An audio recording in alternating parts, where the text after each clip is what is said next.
Next question. Again మనకు ఒక boat ఉంది.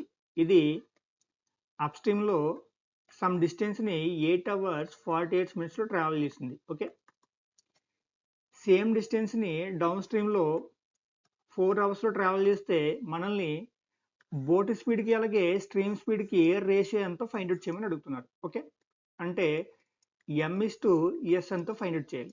ఇక్కడ మనం అబ్జర్వ్ చేస్తే అప్ స్ట్రీమ్ డిస్టెన్స్ అనేది డౌన్ స్ట్రీమ్ డిస్టెన్స్కి ఈక్వల్, రైట్? కాబట్టి ఈ రెండింటిని ఈక్వల్ చేద్దాం.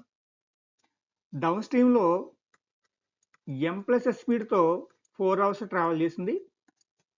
అప్ స్ట్రీమ్లో M-S స్పీడ్తో 8 hours 48 minutes ట్రావెల్ చేసింది. ఓకే, దీన్ని మనం అవర్స్లో కన్వర్ట్ చేస్తే 8 + 48/60 అవుతుంది.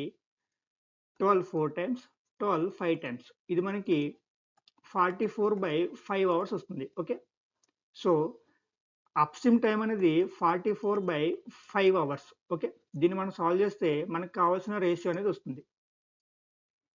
ఈ 5 పక్కకి వెళ్తే 20 అవుతుంది. So 20M + 20S, okay, equal to 44M - 44S అవుతుంది, రైట్? దీని నుంచి 24M = 64S.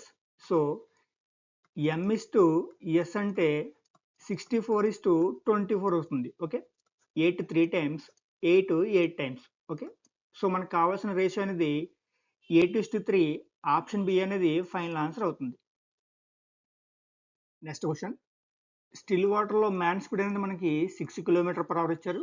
అలాగే స్ట్రీమ్ స్పీడ్ అనేది 3 km/h ఇచ్చారు. ఓకే, ఇప్పుడు మనల్ని ఏం అడుగుతున్నారంటే ఈ మ్యాన్ 37 kilometers డౌన్ స్ట్రీమ్లో ట్రావెల్ చేయడానికి ఎంత టైం తీసుకుంటారో ఫైండ్ అవుట్ చేయమని అడుగుతున్నారు. ఓకే, సో మనకి M అనేది 6 ఇచ్చారు, S అంటే 3 ఇచ్చారు. డౌన్ స్ట్రీమ్లో ట్రావెల్ చేయడానికి అన్నారు కాబట్టి డౌన్ స్ట్రీమ్ టైం అనేది మనకి 37 kilometers M+S స్పీడ్తో ట్రావెల్ చేయాలి. కాబట్టి 6 + 3 అవుతుంది. సో 37/9. ఓకే, సో ఇది మనకి 9 4 times అంటే 36 అవుతుంది. ఇంకా 1 ఉంది కాబట్టి 4 1/9 hours అవుతుంది. ఓకే, సో ఆప్షన్ బి అనేది ఫైనల్ ఆన్సర్ అవుతుంది. Next question. మనకు ఒక బోట్ ఉంది.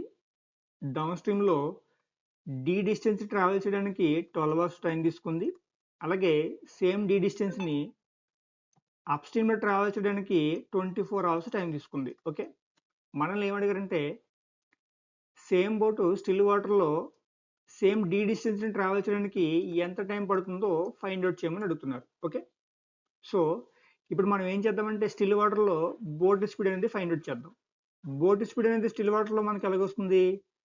Down stream speed plus upstream speed by 2 చేస్తే కనుక మనకి స్టిల్ వాటర్లో బోట్ స్పీడ్ వస్తుంది. Okay, so 1/2 into downstream speed అంటే డీని 12 hours ట్రావెల్ చేసింది కాబట్టి D/12.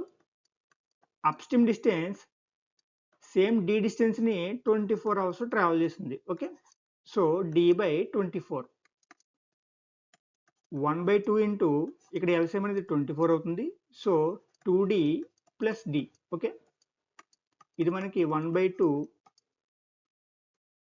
3D/24 అవుతుంది. ఈ 3 24లో 8 times. ఓకే, దీని నుంచి M అనేది మనకి D/18 వస్తుంది. ఓకే, ఇప్పుడు మనకి టైం కావాలి కాబట్టి టైం అంటే డిస్టెన్స్ బై స్పీడ్. డిస్టెన్స్ అంటే స్టిల్ వాటర్లో D డిస్టెన్స్ ట్రావెల్ చేయాలి. ఎంత స్పీడ్తో ట్రావెల్ చేయాలి? D/16 km/h ట్రావెల్ చేయాలి. Okay, so DD cancel. ఇక్కడ మనకి టైం అనేది 16 hours వస్తుంది. సో ఆప్షన్ డి అనేది ఫైనల్ ఆన్సర్ అవుతుంది.